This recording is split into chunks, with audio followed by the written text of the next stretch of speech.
I've been asked to foster my son's best friend, and while part of me knows I have to say yes, I'm honestly not sure if I can handle everything that comes with it. I have one son, Henry, aged 12. Henry is best friends with a boy named Archie, aged 14. It has always been clear that Archie comes from a troubled home. From what I can gather, and I do not have the full information, Archie's mom is an addict, and Archie has been on the at-risk register for a long while. Honestly, I don't know why it has taken them this long to decide he is being moved into foster care.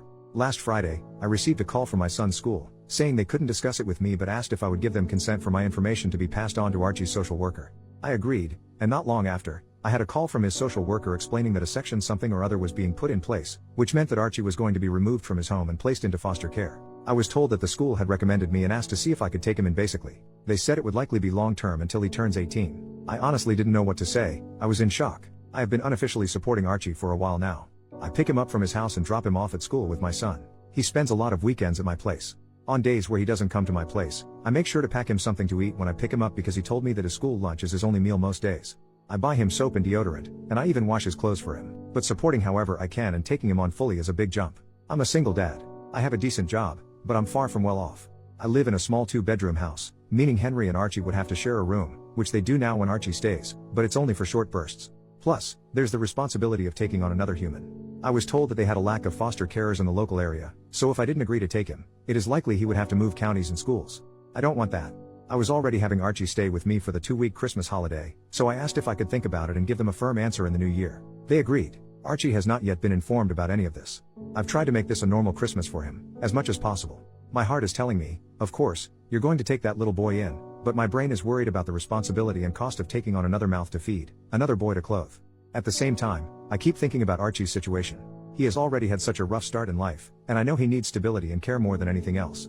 I can't bear the thought of him being uprooted again, losing his school, his friends, and the small semblance of normality he has here. I keep asking myself if I can really give him what he needs, and I don't know if I have all the answers right now. I've always taught Henry the importance of kindness, and I see how much he cares about Archie too. Part of me feels that this might not just be me taking on more responsibility, it's also about giving him the chance to grow up with a sense of love and belonging. So, I suppose I'm left balancing what's practical with what feels right in my heart. And I'm leaning towards saying yes. I spoke to my own mom about it, and she thinks it's an awful idea. She's worried I'm biting off more than I can chew, especially as a single dad. She reminded me that I already have a lot on my plate with work, the house, and raising Henry on my own. She said that taking in another child, especially one with a difficult background, would add stress and might affect my ability to provide for Henry properly. She didn't say it outright, but I could tell she's afraid this might make life harder for all of us, including Archie. I understand her concerns, honestly, I do, but I can't imagine just turning him away when he needs help the most. I told her that I haven't made a final decision yet, but that I need to think about what's best for everyone involved, not just what's easiest. And I haven't even discussed any of this with Henry yet, which will be a huge factor in my final decision. This has been a huge rant, and if you've read it, thank you. I just needed to get this out somehow. Update, 5 days later, I just wanted to come on and give an update. I want to say a huge thank you for all the responses. I genuinely didn't expect to receive so many replies, especially to something that was just meant to be a rant to get my emotions out. When I was asked to take in Archie, at first I felt honored. Then I felt worried about everything.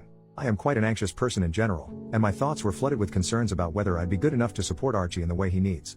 I love my mom, but she didn't help. I think I get my anxiety from her, although she has it on a much higher scale than I do. Every possible thing that could go wrong, she was texting me about all week. You're already stretched thin with work and Henry. You won't get one-on-one time with Henry anymore. How will you afford everything? These are real concerns, and I'm glad she brought them up because they gave me the opportunity to think about how I could mitigate them. A few of you mentioned the fostering allowance, which I knew about, but I couldn't find any concrete information on how much it would actually be. Every source online seemed to give a different answer, but none suggested it was very much. However, as some of you advised, I called the social worker's office and said I was seriously considering taking in Archie, which they were thrilled about, but I needed to understand the finances first to see if it was feasible. They said they couldn't provide exact numbers, as every case is different and it isn't decided until a placement is found. However, they told me the minimum would be around £190, about $240 US, per week, and that it would likely be completely tax-free. Additionally, I'd receive a significant discount on things like council tax. That was honestly a lot more than I expected, and much higher than most of the figures I'd seen online. They also put me in touch with some other foster carers who answered my questions, which was incredibly helpful. This week has been very busy. I worked out my finances, added the estimated fostering allowance, and calculated how much Archie would likely increase my expenses. It worked out that I'd actually have a surplus compared to my current situation. Many of the foster carers I spoke to don't work full-time, using the allowance to supplement their income. I'm not sure if I want to do that, but they mentioned it helps to work part-time since fostering involves a lot of work, meetings, reports, and other responsibilities. On top of that, I'd need to complete training during the first year to become fully qualified. I considered it, and with the additional allowance, I could move to a 0.6 contract, working 3 days per week, while still covering the costs of moving to a 3-bedroom house. While that would leave me with slightly less disposable income, it wouldn't be a significant reduction. I've spoken with my work, and they said they'd support me if I decided to do this, but I haven't made a final decision. I don't want it to seem like I'm taking advantage of Archie's allowance. After sorting out the finances, I needed to talk to Henry. This was honestly the most important part of my decision. If Henry said no, I'd struggle to go ahead with it. I took him out and explained the situation.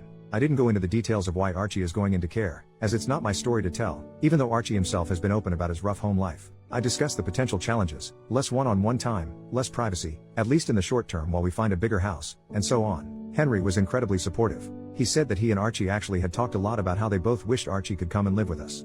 I told him not to mention anything to Archie yet until I had the chance to speak with him, and he agreed. Yesterday, I arranged for social services to come over. Archie, his social worker, and me sat down to talk. They told Archie he was going to be placed in foster care. Archie cried a lot, I cried a lot, and he asked to see his mom, which the social worker said they'd arrange as soon as possible. In that moment, Archie didn't seem like a teenager, he seemed like a small child whose world was crumbling. Then they asked Archie if he'd want to stay with me. Although he was still distraught about being in care, he said he'd love to stay with me. We discussed what it would mean and how it would affect us. Afterward, Archie and his social worker spoke privately, and then the social worker and I talked. They expressed how thrilled they were about my decision and said they were pleased I planned to move to a bigger house soon, as Archie would need his own space, which I fully agree with. Normally, the boys spend most of their time upstairs playing Xbox, but later that day Archie came down and asked if we could watch a movie together. He sat next to me, rested his head on my shoulder, and said, "Thank you for letting me stay with you." Writing this, I can feel tears welling up in my eyes again. I put my arm around him and said I'd always be there for him. Today, Archie seems a little down, which is entirely understandable. I honestly expected him to take it harder than he has. To cheer him up, we're going to see the new Lion King movie, even though I hate those live-action films, but this is for Archie, and then going out to eat, letting the boys choose where. I might return in a few months to give an update on how things are going. For now, I'm just hoping everything will be okay. I know the first few months will be the hardest. Thank you everyone.